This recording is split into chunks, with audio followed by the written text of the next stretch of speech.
de 40 desapariciones diarias, 4.500 fosas localizadas con más de 6.000 cadáveres, 72.000 restos humanos no identificados. Son los números del horror y la crisis de las desapariciones que parecen estar lejos de una solución.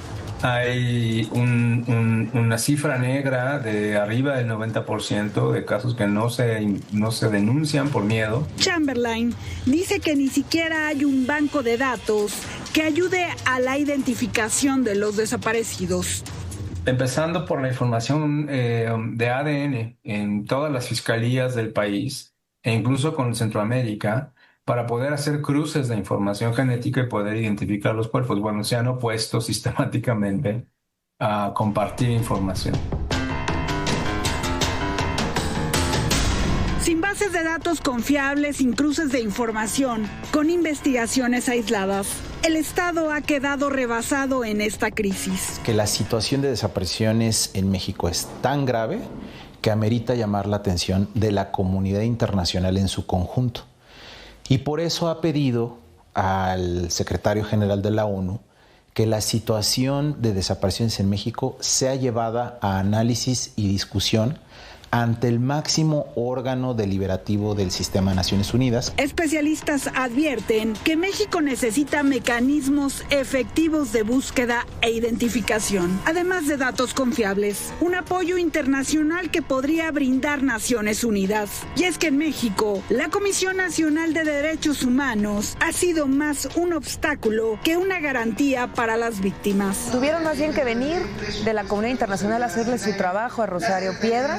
Y además con matraca en mano se atreve también a salir a desestimar el informe y a proteger al Estado mexicano. Ella tiene que irse.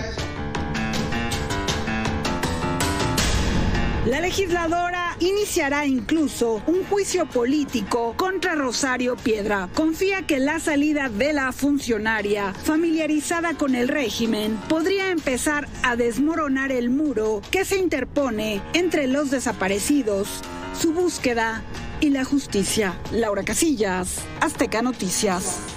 Es un drama, es una tragedia y es un asunto lo suficientemente grave como para ser prioridad nacional. Y no lo es para la autoridad, no lo es para el gobierno, para los gobiernos.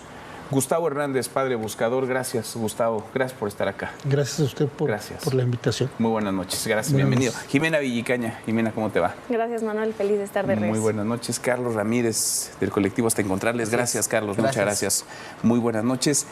¿De qué tamaño, Jimena, es la tragedia, el drama? Porque estamos hablando de la desaparición permanente, constante, no son casos aislados, parecen patrones de comportamiento de miles, de decenas de miles de personas en nuestro país. El tamaño es gigantesco, es brutal. México hoy se posiciona como el país con más desaparecidos, con más desapariciones forzadas, en un contexto internacional, siendo un país que no está atravesando un conflicto armado. Y eso de entrada ya es brutal. Y es sumamente lamentable, más de 130,000 personas desaparecidas, más de 130,000 familias que quizás nunca tuvieron respuesta de dónde estaba el paradero de sus hijas, de sus hijos. Un dolor tremendo que azota a este país, pero sobre todo es más lamentable la situación que atraviesa el país cuando vemos respuestas como del gobierno, como la que vimos ante este informe que publicó el Comité Especialista contra las Desapariciones Forzadas de la ONU, porque eso te dice que el gobierno, pues primero no está buscando, pero segundo no tiene la intención de hacerlo. Cuando no reconoces el problema, entonces no tienes pues la mínima intención de politizar alrededor de lo que está sucediendo, y de ese tamaño es la magnitud de esta situación tan dolorosa que atravesamos como país y que sin duda alguna merece toda la atención pues de toda la ciudadanía, y sobre todo que acompañemos a las víctimas indirectas, que me da mucho gusto que podamos escuchar el día de hoy. Gustavo, ustedes que no se cansan, que ahí están, a ti te hemos visto, hemos platicado contigo, estás dando una batalla durísima, porque estás dando una batalla para encontrar a tu hijo, pero también estás dando una batalla contra las propias autoridades, su negligencia, su ineficacia, su torpeza, su indolencia, la negación ahora de esta crisis.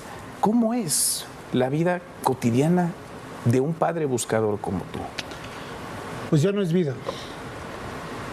Ya no es la vida que yo llevaba.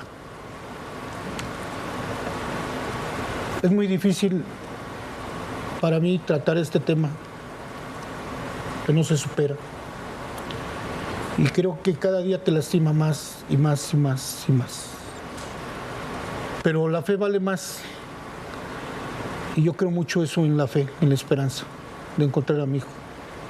Y no solamente a mi hijo, sino a todos los jóvenes que no están en casa, que sus madres han ido a buscarlos cansadas, con sus manos cansadas, llenas de ampollas, de tristeza y de dolor.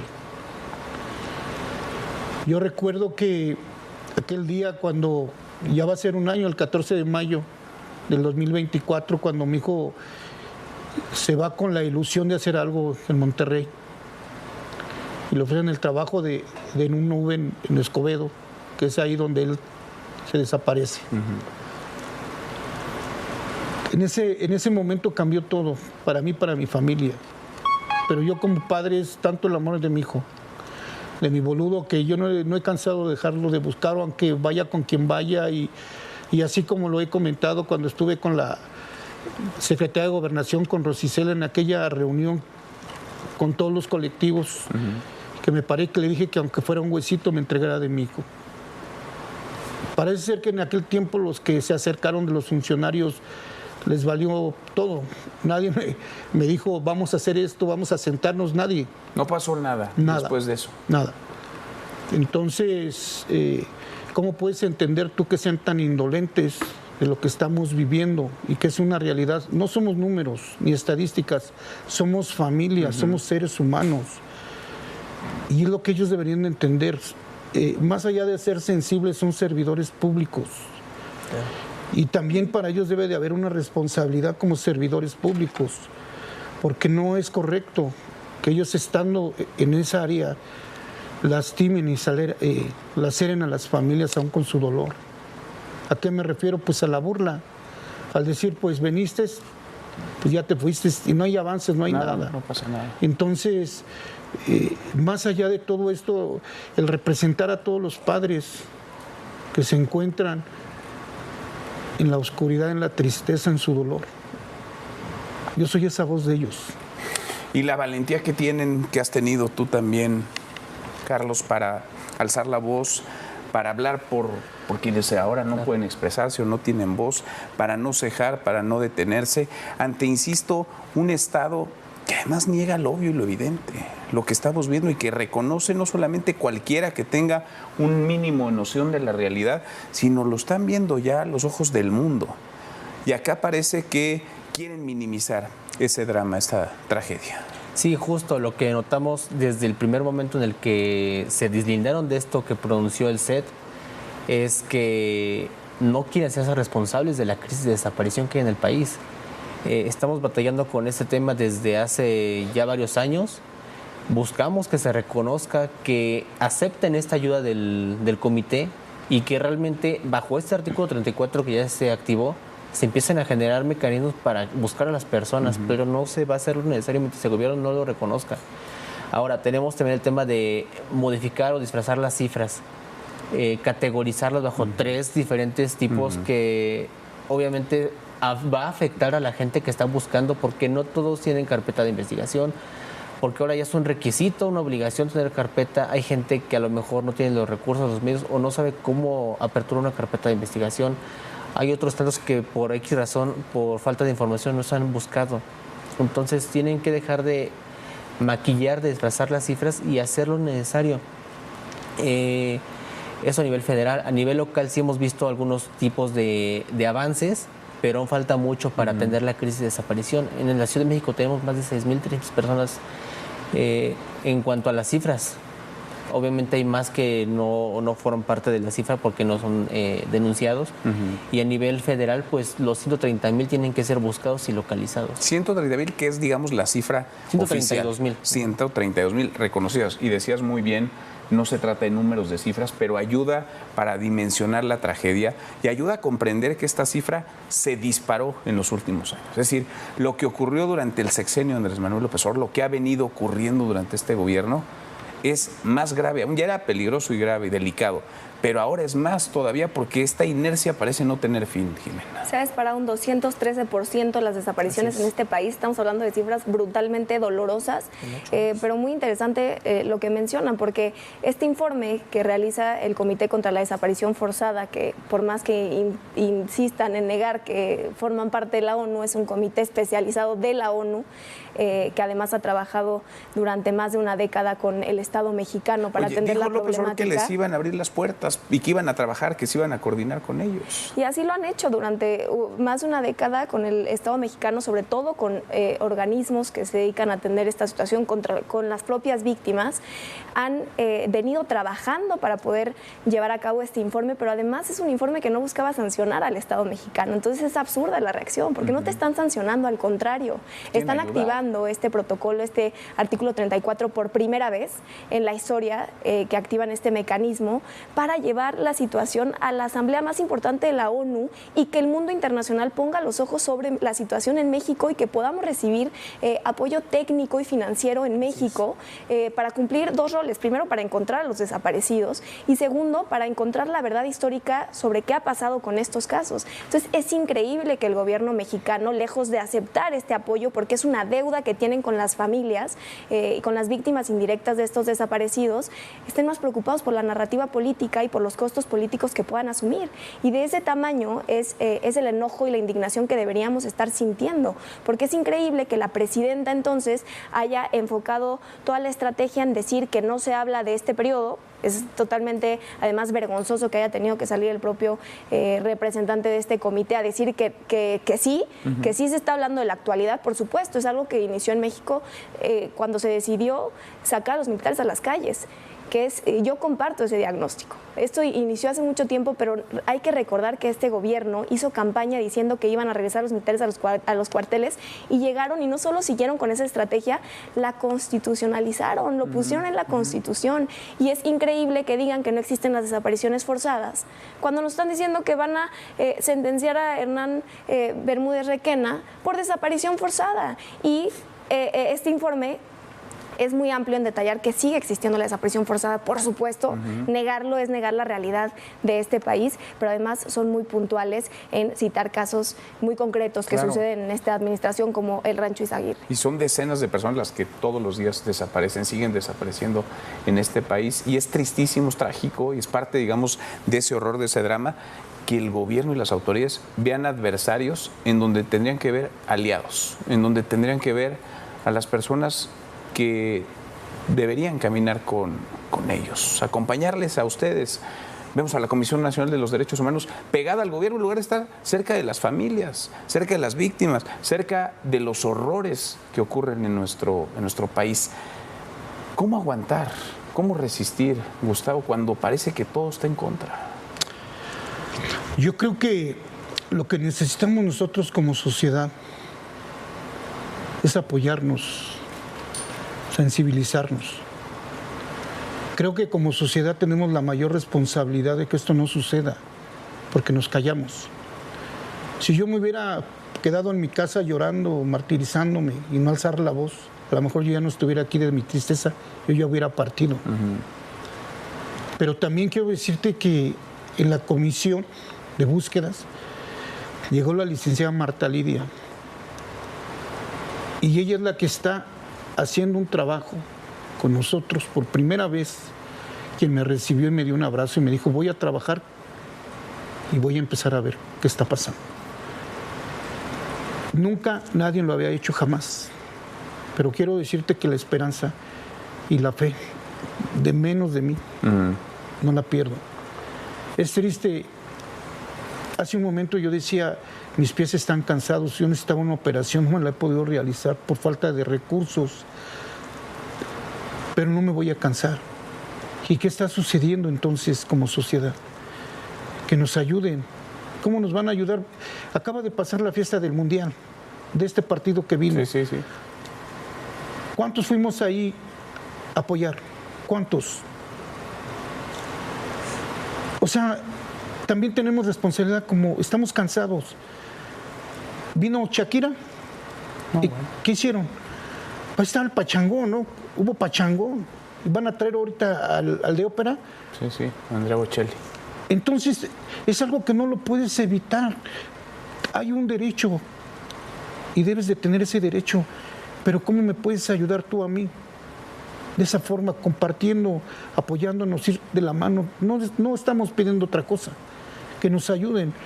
Y el gobierno tiene la obligación de atendernos con amor, atendernos con comprensión y darse cuenta que somos seres humanos, como lo acabo de decir. Pues sí, estar cerca. Usted está pidiendo justicia y verdad, ¿no? Saber qué pasó, dónde están sus familiares, sus seres queridos y qué hay detrás, qué hay de trasfondo en este drama que vive México.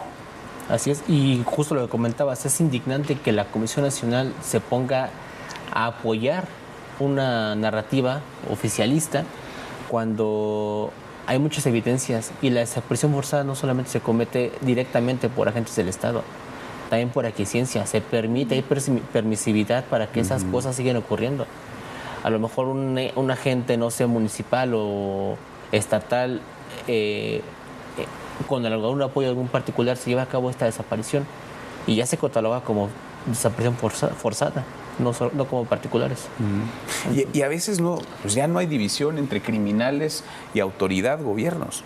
Hay ese contubernio que permite, que posibilita que esto suceda, que este horror ocurra, que se desaparezca y que nadie investigue, o que se proteja, se encubra a quienes desaparecen, a quienes a veces desde la autoridad, desde un cargo público, están abusando del poder para desaparecer a alguien o para quitarse del camino a una persona, y sabiendo que no hay consecuencias, sabiendo que nada pasa, porque la impunidad también pues es la que reina, Jimena, la impunidad cobija todos estos casos. Sí, es bien importante desmentirlos, porque ellos han salido con una narrativa, primero a decir lo que ya te comentaba antes, que no se trataba de la ONU, ¿no? Es ridículo que lo hayan dicho, pero segundo, a negar la existencia de las desapariciones forzadas, y es bien interesante lo que se comenta, porque las hipótesis normativas que se tienen que configurar para estar hablando de un delito de desaparición forzada son tres. La que comúnmente conocemos y la más mencionada es efectivamente cuando hay intromisión directa de la autoridad, y casos de esos tenemos muchos en este país. Es increíble que incluso se atrevan a negarlo. Tenemos muchos registros de policías municipales, locales, involucrados en desapariciones de diferentes personas. De alcaldes incluso. De alcaldes. Mira, en Tequila. La segunda hipótesis es el apoyo de la autoridad. Entonces, financiamiento.